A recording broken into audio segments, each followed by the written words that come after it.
Black Beauty by Anna Sewell. Chapter 36. The Sunday Cab. One morning, as Jerry had just put me into the shafts and was fastening the traces, a gentleman walked into the yard. "Your servant, sir," said Jerry. "Good morning, Mr. Barker," said the gentleman. "I should be glad to make some arrangements with you for taking Mrs. Briggs regularly to church on Sunday mornings. We go to the new church now, and that is rather further than she can walk." "Thank you, sir," said Jerry, "but I have only taken out a 6 days license, and therefore I could not take a fare on a Sunday. It would not be legal." A few years since the annual charge for a cab license was very much reduced, and the difference between the 6 and 7 days cabs was abolished. "Oh," said the other, "I did not know yours was a 6 days cab, but of course it would be very easy to alter your license. I would see that you did not lose by it. The fact is, Mrs. Briggs very much prefers you to drive her." "I should be glad to oblige the lady, sir, but I had a 7 days license once, and the work was too hard for me, and too hard for my horses. Year in and year out, not a day's rest, and never a Sunday with me wife and children, and never able to go to a place of worship, which I had always been used to do before I took to the driving box. So for the last 5 years I have only taken a 6 days license, and I find it better all the way round."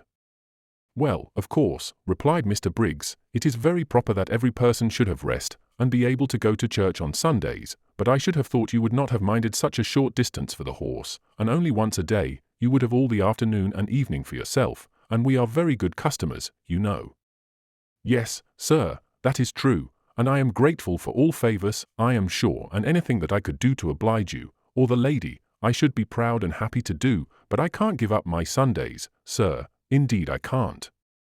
I read that God made man, and he made horses and all the other beasts, and as soon as he had made them he made a day of rest, and bade that all should rest 1 day in 7, and I think, sir, he must have known what was good for them, and I am sure it is good for me. I am stronger and healthier altogether, now that I have a day of rest. The horses are fresh too, and do not wear up nearly so fast.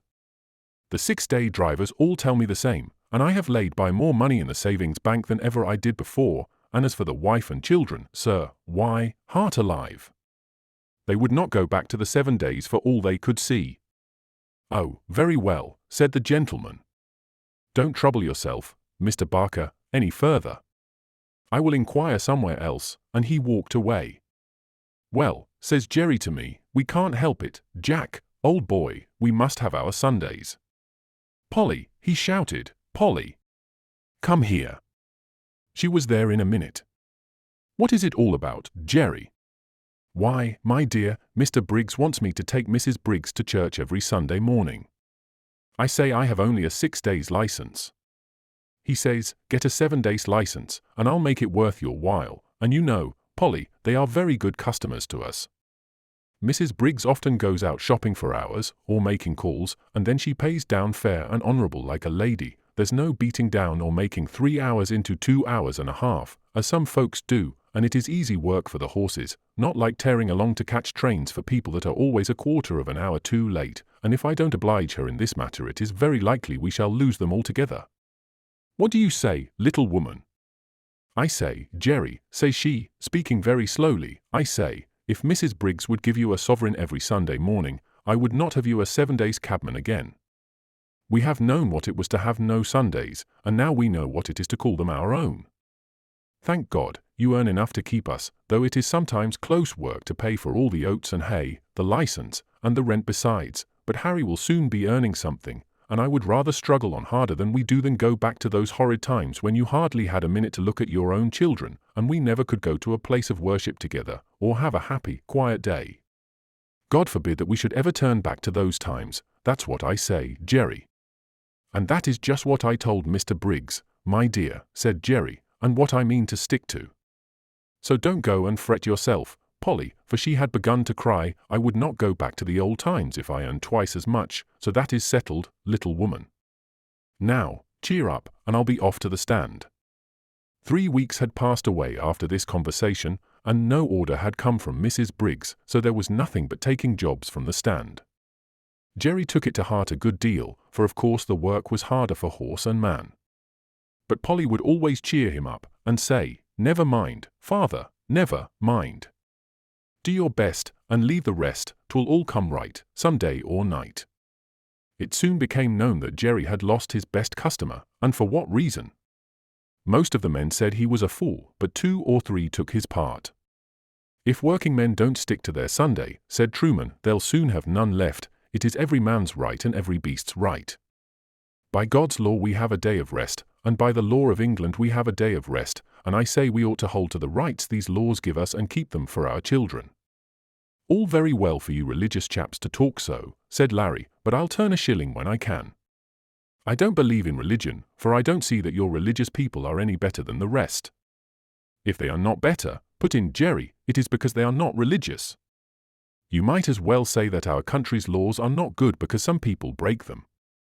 If a man gives way to his temper, and speaks evil of his neighbor, and does not pay his debts, he is not religious. I don't care how much he goes to church.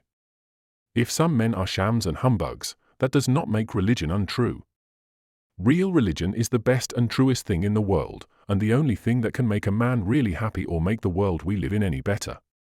If religion was good for anything, said Jones, it would prevent your religious people from making us work on Sundays, as you know many of them do, and that's why I say religion is nothing but a sham. Why, if it was not for the church and chapel-goers it would be hardly worthwhile our coming out on a Sunday. But they have their privileges, as they call them, and I go without. I shall expect them to answer for my soul if I can't get a chance of saving it.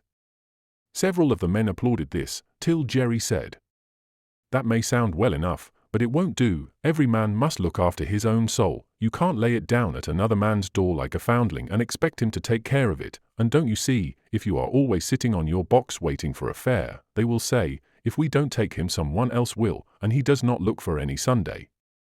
Of course, they don't go to the bottom of it, or they would see if they never came for a cab it would be no use your standing there, but people don't always like to go to the bottom of things. It may not be convenient to do it, but if you Sunday drivers would all strike for a day of rest the thing would be done."